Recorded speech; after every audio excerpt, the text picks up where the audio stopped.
Hi there, I am Lindsay with Off the Beaten Hook, and in this lesson we are going to learn one of the most important stitches in crochet, the single crochet stitch. And this lesson is part of my Learn to Crochet series where we're building our crochet skills step by step from the very beginning all the way through making your very first crochet projects and beyond. And at this point we have already completed an entire module before this, one where we talk about all the absolute basics, including how to hold your yarn and hook, and we've set you up to where you are now ready to start making your first real crochet stitches. So if you're just joining us, you'll find the complete series linked in the lesson notes. Now, single crochet is abbreviated SC in crochet patterns, and single crochet is one of the foundational stitches in crochet and is used in everything from garments and home decor, baskets, and especially in amigurumi, which are like stuffed crochet pieces like stuffed animals and foods and other objects like that. If your crochet stitches feel awkward at first or your tension feels inconsistent, don't worry about making everything look perfect yet. Right now, we're focused on learning the motion and building comfort with the process. So let's do this step by step together. I'm using a worsted weight yarn paired with a 5.5 millimeter crochet hook for this lesson. Now, worsted weight yarn will work great with a 5 millimeter crochet hook, a 5.5 millimeter crochet hook, or a 6 millimeter crochet hook. So any one of these that you have on hand will work completely fine paired with your worsted weight yarn. I am also going to be using 2 non-locking stitch markers, and these we're going to use to mark our first and last stitches of all of our rows as we make our way through this swatch. So go ahead and grab your hook and grab your yarn and let's get going.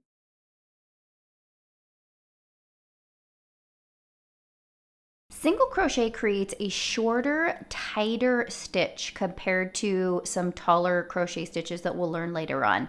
It creates a really dense fabric that's often used for things like stuffed animals or amigurumi, dishcloths, baskets, anything that needs a dense fabric with less drape or flexibility. You can just see how it's really tight and there's not a lot of gaps or spaces in between the stitches. So let's go ahead and learn how to do it. So as we get set up here, I'm just going to do a quick review of how to slip knot onto your hook and how to hold your yarn and hook. And we covered this slowly and in detail in a previous lesson, so go back and check that out if you do need a little more time with this. But we are going to start our swatch of single crochet by making a slip knot onto our hook. Okay, here's our slip knot. We're going to put that onto our hook and tighten that up, making sure it's not super tight. It wants to slide easily and smoothly across the shaft of your hook. Okay, then I'm taking my yarn into my hand through my ring finger and my middle finger, draping it over between my middle finger and my pointer finger and bringing it around, holding onto my project with my thumb and my middle finger and using the pointer finger to tension my yarn. So here we go. We're going to remember that the loop on the hook does not count as a stitch or a chain. We're going to be making a swatch of 20 stitches per row. And in order to achieve 20 stitches, we're actually going to make a chain of 21 because we always skip the first chain from the hook, which is called the turning chain. So let's go ahead and chain 21. 1, 2, 3, 4, 5, 20, 21. Okay, so we have our chain of 21.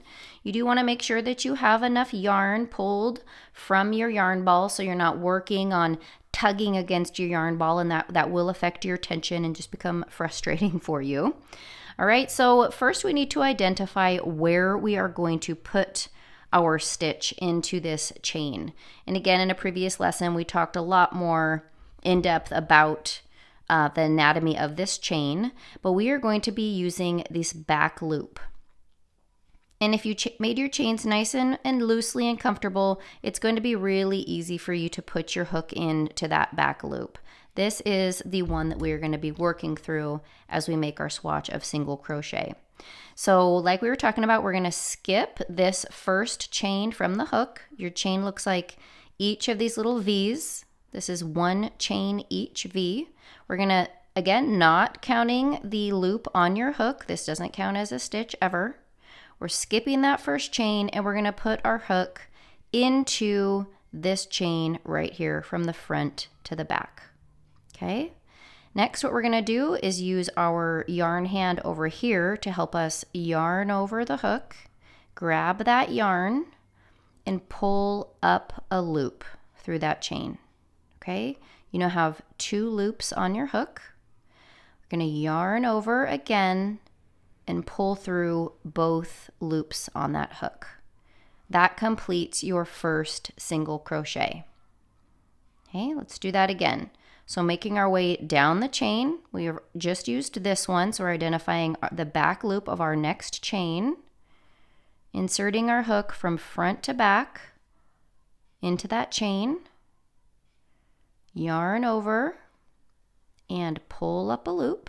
Okay, we have 2 loops on the hook, and again, I'm gripping my project here in between my thumb and my middle finger back here so I can keep that tension on that project. Yarn over and pull through both of those loops for our second crochet. Okay, next one, identifying the back loop of that next chain. We're going to insert our hook, yarn over, and pull up a loop, holding onto our project here nice and securely, keeping our attention to where our stitches are just riding nice and smoothly through that hook. Yarning over and pulling through both of those loops. All right, so we have made 3 single crochet. All right, I'm going to stop here real quick and I am going to place a stitch marker into that very first stitch I made. Okay, we do not want to lose that stitch. And so we're going to keep our stitch marker in there always at our first and our last stitch of the row so that we can learn how to count and learn how to keep track of our stitches. All right, let's go ahead and do a few more slowly as we make our way across this chain.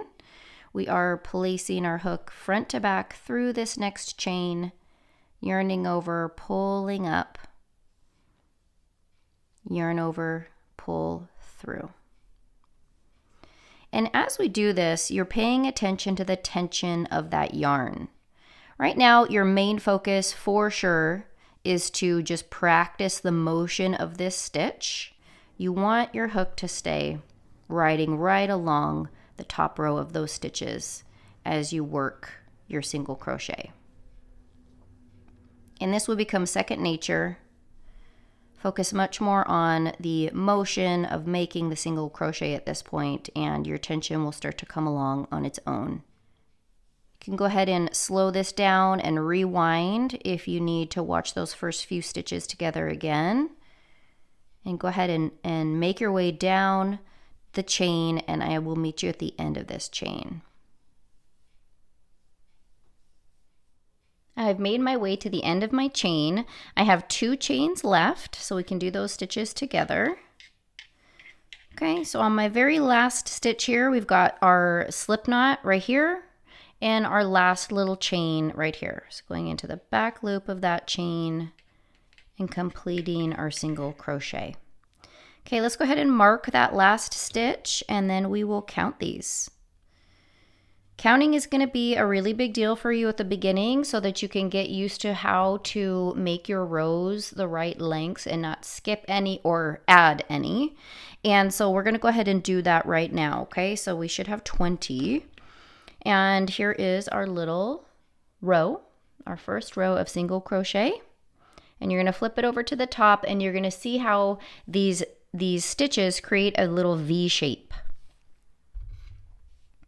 Just like our chain, these little V's represent each stitch. That's the little V's that we're going to count.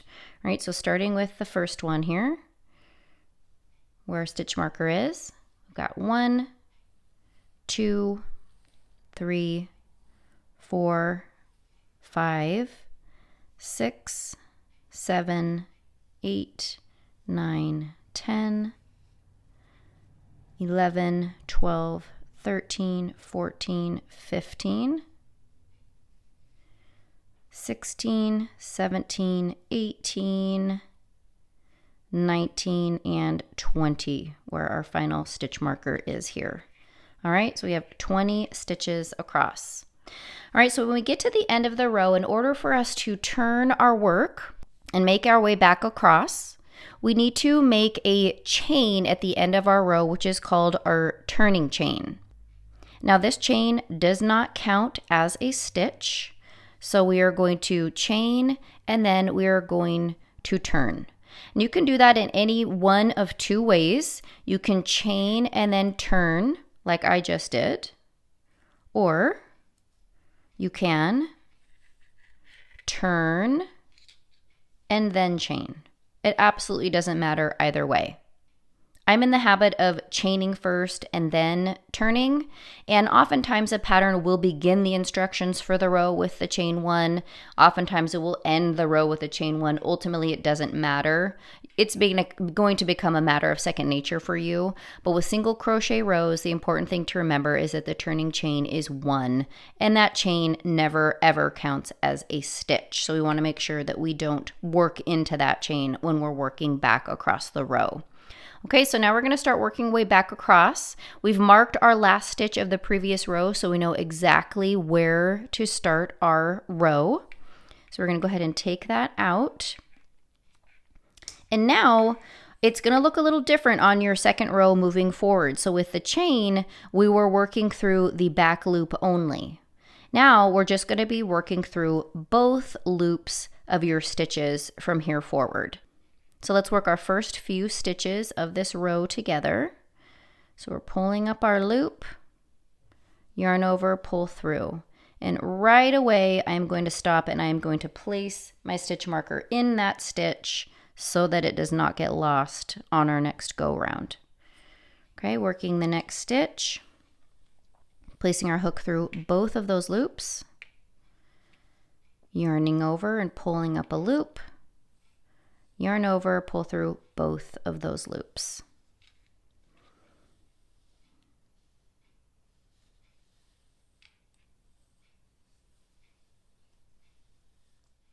Okay, again, we're paying attention to our tension as we're pulling that loop up.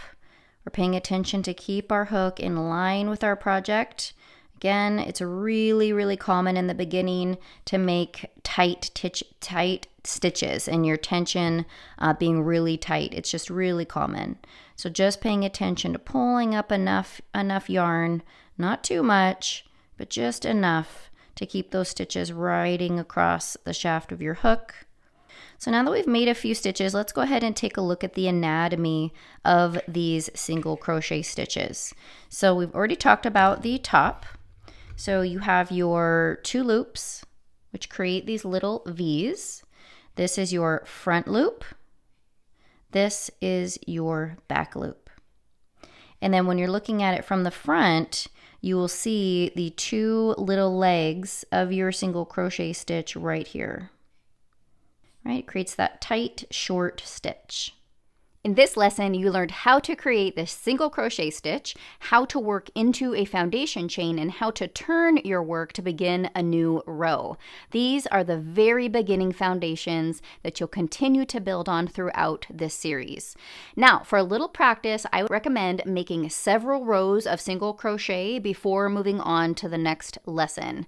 Just remember, these beginning stages can feel a little awkward at first, but every row you practice is building confidence and building that muscle memory. So put zero focus on perfection and instead just focus on becoming familiar with the motion and learning how the stitches begin to look and feel as they build on each other.